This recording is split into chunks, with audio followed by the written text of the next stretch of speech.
మైలేరి మల్లయ్య క్రియాశీల సభ్యత కార్డులను పంపిణీ చేశారు. దేశంలో మొట్టమొదటిసారిగా ఏ రాజకీయ పార్టీ చేయలేని విధంగా జనసేన సభ్యులకు 5 లక్షల రూపాయల ప్రమాద బీమాను కల్పించిందని మల్లయ్య తెలిపారు. ఆళ్లగడ్డ నియోజకవర్గంలో 5గురు జన సైనికులు మరణించగా వారి కుటుంబాలకు 5 లక్షల రూపాయల ప్రమాద బీమా అందజేశామన్నారు. జూన్లో జరగబోయే క్రియాశీలక సభ్యత్వ నమోదులో జన సైనికులంతా పాల్గొనాలని మల్లయ్య కోరారు.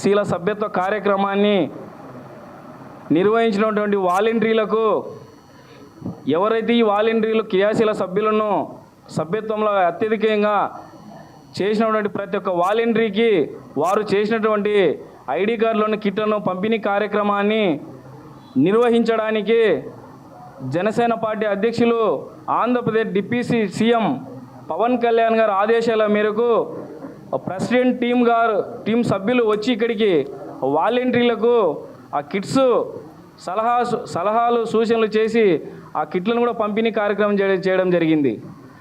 ఎందుకంటే ఈరోజు జనసేన పార్టీ దేశంలోనే ఏ రాజకీయ పార్టీ కూడా కార్యకర్తల శ్రేయస్సు కోసం, కార్యకర్తల కుటుంబాల శ్రేయస్సు కోసం వారికి ప్రమాదంలో ఏదన్నా గాయపడినా 50,000 రూపాయలు, అలాగే ప్రమాదంలో మరణించిన 5 లక్షల రూపాయల బీమా సౌకర్యాన్ని కల్పించినటువంటి ఏకైక పార్టీ, ఏకైక నాయకుడు శ్రీ కొనిదెల పవన్ కళ్యాణ్ గారని కూడా నేను తెలియజేస్తున్నాను. ఎందుకంటే పార్టీ అనేది కార్యకర్తలు బాగుంటేనే, కార్యకర్తల శ్రేయస్సు కోసం వారి కుటుంబానికి ఎంతో కొంత వాళ్ళ కన్నీళ్లు తుడవడానికి ఈ బీమాను కల్పించాలని పవన్ కళ్యాణ్ గారు మన కోసం ఈరోజు ఆయన సొంత డబ్బులు కూడా వెచ్చించి ఈరోజు అందరికీ బీమా సౌకర్యం కల్పించారు. అలాగే గతంలో 5 మంది క్రియాశీల సభ్యులు ఆళ్లగడ్డ నియోజకవర్గంలో చనిపోవడం జరిగింది. వారి కుటుంబాలకు కూడా 5 లక్షల రూపాయల బీమా సౌకర్యాన్ని కూడా పవన్ కళ్యాణ్ గారు కల్పించింది కూడా మన పవన్ కళ్యాణ్ గారికి కూడా నేను ఆళ్లగడ్డ నియోజకవర్గం నుంచి ధన్యవాదాలు తెలియజేస్తున్నాను. మంచిర్యాల జిల్లా పారుపల్లి చింతు వద్ద 63వ జాతీయ రహదారిపై